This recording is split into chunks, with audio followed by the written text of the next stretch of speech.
कातिल ही मुंसिफ है, क्या मेरे हक में फैसला देगा। सबसे बड़ी जनता की अदालत होती है। मुझे भले ही चुनाव के मैदान से इन्होंने अलग कर दिया, लेकिन मरवाही जोगी और जोगी मरवाही के दिल में बसा हुआ है। इन दोनों को कभी अलग नहीं किया जा सकता। जोगी परिवार आगे क्या निर्णय लेगा, क्योंकि विधानसभा चुनाव भी है? एक बात तो तय है कि सरकार ने ये मान लिया कि जोगी को हराना मुश्किल ही नहीं, नामुमकिन है, और इसीलिए तमाम ताकत झोंकने के बाद उन्हें इस तरह का हथकंडा अपनाना पड़ा। क्या जोगी परिवार आगे कोर्ट में जाएगा या किसी पार्टी को समर्थन देगा? न्यायालय में और जनता की अदालत में हम लोग अपनी लड़ाई जारी रखेंगे। अमित जोगी के बाद ऋचा जोगी का भी नामांकन निरस्त कर दिया गया। देखिए, आज जो फैसला यहाँ आया है उसका पूरी कांग्रेस पार्टी स्वागत करती है और विशेषकर इस राज्य की 33% आदिवासी आबादी इस फैसले से खुश है। मैं निर्णय आने से पहले सतपाल नेताम जी से बातचीत कर रहा था।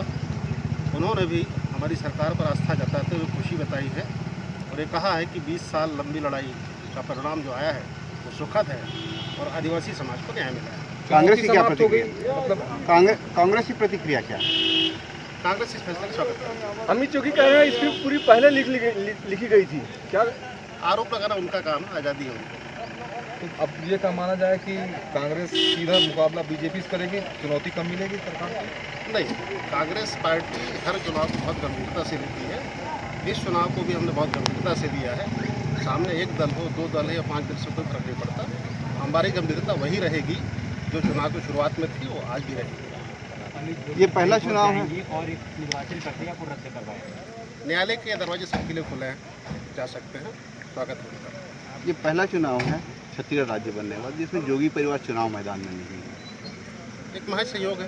मैंने आज मरवाही विधानसभा उपचुनाव में जो अमित जोगी और ऋचा जोगी के खिलाफ में मैंने जो ऑब्जेक्शन लगाया है, तो उस कार्यक्रम में आज नामांकन जो समीक्षा के तहत अमित जोगी जी का नामांकन निर्वाचन अधिकारी ने अमान्य कर दिया है। आपने क्या आपत्ति लगाई थी? मैंने ये आपत्ति लगाया था कि चूँकि उनके पिताजी स्वर्गीय अजीत जोगी का जाति प्रमाण पत्र हाई पावर कमेटी ने निरस्त कर चुका है, तो नियम था उनके पुत्र अमित जोगी का जाति प्रमाण पत्र निरस्त होना चाहिए, और इसी का तहत हाई पावर कमेटी ने भी निर्णय ले लिया है कि उनका जाति प्रमाण पत्र अमान्य हो चुका है। तो इसी तहत आज अमित जोगी के नामांकन को अस्वीकृत कर दिया गया है। अमित जोगी का जाति प्रमाण पत्र कब निरस्त हुआ? अमित जोगी का निर्वाचन जो नहीं, निर्वाचन नहीं, वो जाति प्रमाण पत्र अभी 15 अक्टूबर 20 को निरस्त हुआ है। आपको आदेश कहाँ मिला?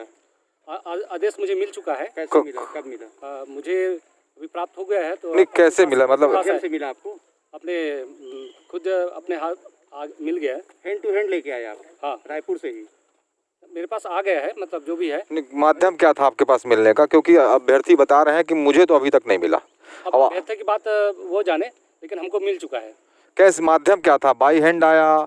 क्योंकि कल 16 तारीख को जारी हुआ है आदेश। जो भी माध्यम हो, लेकिन अपने को मुझे मुझे मिल चुका है ये। अभ्यर्थी आरोप लगा रहे हैं कि आपके पीछे सरकार का हाथ है। नहीं, बिल्कुल कोई सरकार का हाथ मेरे पास, हमारे छत्तीसगढ़ के 80 लाख आदिवासी का हाथ मेरे साथ में है। ठीक है। आप सरकार के इशारे पे काम नहीं कर रहे हैं? अभ्यर्थी कहना है कि उनके इशारे पे काम कर रहे हैं। मैं सरकार के इशारे पर काम नहीं कर रहा हूँ। मैं छत्तीसगढ़ के सबसे बड़ा संगठन अखिल भारतीय आदिवासी विकास परिषद का प्रदेश अध्यक्ष हूँ। मैं पढ़ा लिखा इंजीनियर हूँ। मैं खुद विधि को जानता हूँ और मैं जो कार्य करना है मैं खुद अच्छी तरह से समझता हूँ और उसी के तहत मैं काम करता हूँ। आज हम कांग्रेस के प्रत्याशी कृष्ण कुमार ध्रुव के तरफ से हमने आपत्ति लगाई थी कि पहला अमित जोगी का आपत्ति लगाया क्योंकि उनका जो जाति प्रमाण पत्र है जिला स्तरीय छानबीन समिति के प्रारंभिक जांच के बाद राज्य छानबीन समिति को भेजा गया था और उन्होंने अजीत जोगी का चूँकि जाति निरस्त हो गया। और भारत में हमारी संवैधानिक और सामाजिक व्यवस्था ऐसी है कि जो पिता की जाति होगी वो पुत्र की जाति होगी, और इन्होंने वहाँ पे कॉन्टेस्ट नहीं किया, तो उस आधार पे राज्य स्तरीय छानबीन समिति ने उनका जाति प्रमाण पत्र निरस्त कर दिया। और जिसका संवैधानिक स्थिति ये है, जो उस जाति का आज नहीं है तो वो चुनाव लड़ने में अयोग्य है। इस आधार पे हमने आपत्ति किया, और भी हमारे आपत्ति के आधार थे कि नामांकन में भी उसने जो है डिक्लेरेशन में नहीं भरा था, लेकिन जो मुख्य आधार था कि जब जाति प्रमाण पत्र नहीं रहेगा तो वो चुनाव नहीं लड़ सकता। और मरवाही जो है आदिवासी सीट है, भारत में संविधान में आदिवासी और अनुसूचित जाति के लिए, जनजाति के लिए अलग अलग प्रावधान दिया हुआ है, तो उस हिसाब से जो है हमने आपत्ति किया है। उन्होंने अपनी बात कही कि हमको समय दिया जाए, लेकिन चुनाव में ऐसी परिस्थिति नहीं थी कि इनको समय दिया जाए। उस आधार पर उनको समय मांगने का जो है वो भी निर्वाचन अधिकारी ने निरस्त किया।